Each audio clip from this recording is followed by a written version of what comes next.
Hello guys, it's me Simo Orahara, and in this video we're going to talk about the 7 strongest immortal characters in Bleach. Bearing in mind that in Bleach we cannot take the literal meaning of the word immortal, simply because most of those who acquired this ability at some point somehow were killed. So these characters did not have permanent or complete immortality. Also, and this is my personal opinion, I see that giving this ability to many characters is detrimental to the story and the battles. And this is what happened in the final arc. First, because immortality is an ability often free, you get it without specific training or effort. Second, it ruined the fights.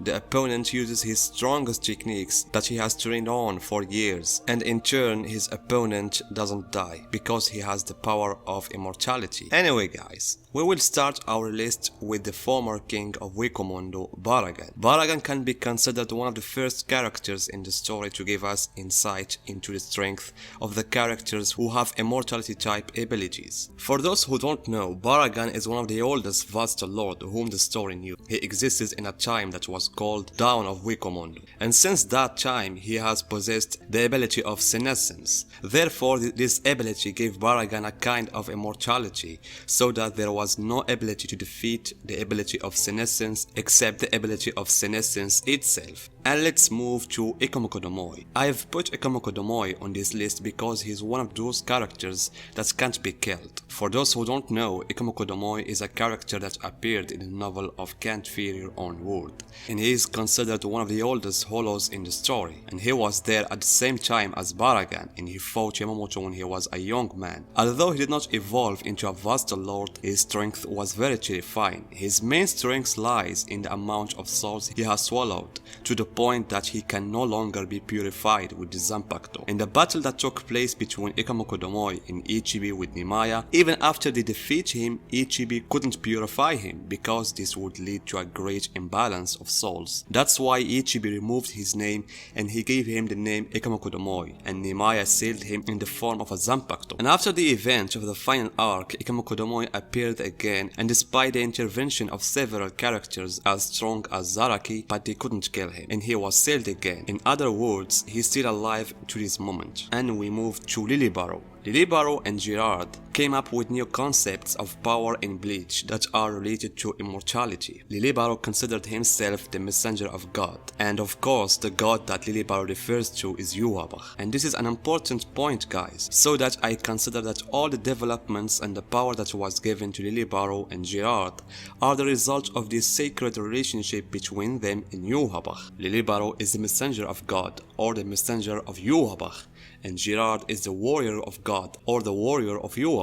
Therefore, their survival in the first place is linked to the survival of Yuhaba alive. For example, when Lilibaro launched his Volt Standing, Zilil, which means God's judgment, his Volt Standing gave him extraordinary powers, and he was able to keep up with all the chapters of Kyorako's Bankai except for the final chapter, there where he got a fatal blow. The attack was deadly, and Lilibaro should have died, but due to his relationship with Yuhaba, he returned in a new phase. And notice what he said when he returned: Shinigami's Bankai cannot kill the messenger of God.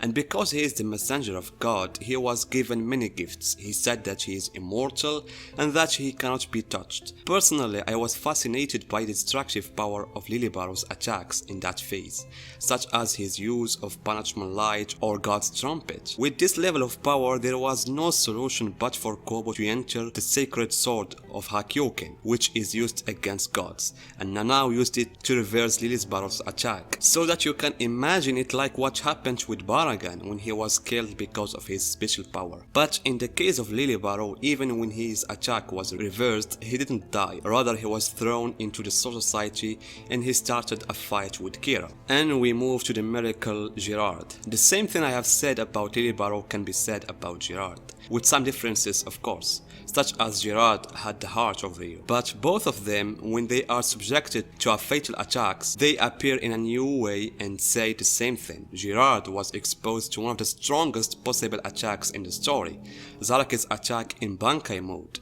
so that he cut him in half, but Gerard used Volt standing, and the first thing he said after he came back, "I am the warrior of God," so that all the Shinigami's attempts were in vain. On the contrary, they were increasing Gerard's strength with each new phase. But as I said, if the power of Lilibaro and Gerard is related to Yuhaba, as he represents their god, and he is the one who gave them that power, he is able to remove that power. And this is what happened in chapter 680 when he used Auswern to remove Gerard's power, and thus he died. That's why I think all the Shinigami's fights against Gerard were useless, because the method of defeating Gerard was either by sealing him or using a method like Auswern that robs the opponent's power. But in general, Gerard is one of the few characters who has shown how dangerous the power of immortality and how useless the most powerful techniques that can be in front of him. And we move to one of the most powerful characters in the story, which we can consider the most embodiment of the meaning of immortality, at least in terms of age, Hyutsibi Ichibi. Currently in the story, Ichibi Hyutsibi is considered the oldest character in Bleach who is still alive. He was born in the original world,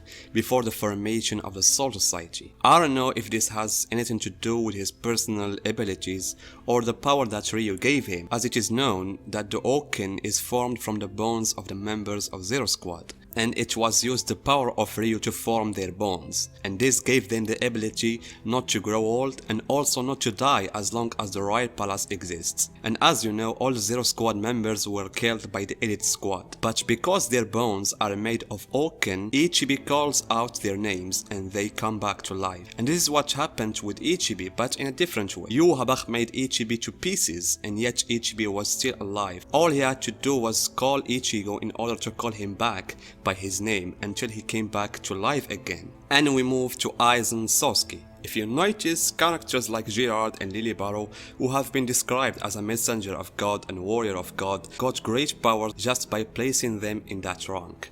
What then about a character who from the beginning sought to claim the ranks of power until reaching a diving level? Kobo always refers to Aizen as a god, like in the volume 48, or even when he came back in the final arc, Kobo titled that chapter with the return of God. And of course, a personality of such level, one of its features will be characterized by immortality, and this is one of the most important things that distinguishes Aizen Sasuke, besides Ryatsu and the ability of his Shikai Kyukas wickets. Being merged with the Hogyoku, this gave him the ability of immortality, and Ura Araki was aware of this fact, so he thought of selling him instead of killing him, because that is impossible. And this is what usually happens with characters that are incapable of killing.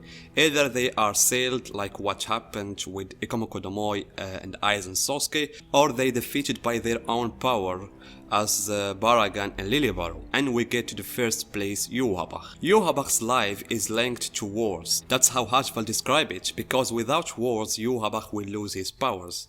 But even so, he will not die. He will only return to a form of a small child. But after we discovered that Yuhaba has the Almighty, the balance of power has changed. The ability to see the future and change it made Yuhaba impervious to death, so much so that during the last battle between Yuhaba and Ichigo, Ichigo killed him, but Yuhaba changed the future in which he would die to a future in which he was alive, and thus he came back to life. Therefore, Yuhaba, with the Almighty ability, cannot be defeated or killed. His defeat was after the Almighty ability was disabled by the arrow that Yuryu shot.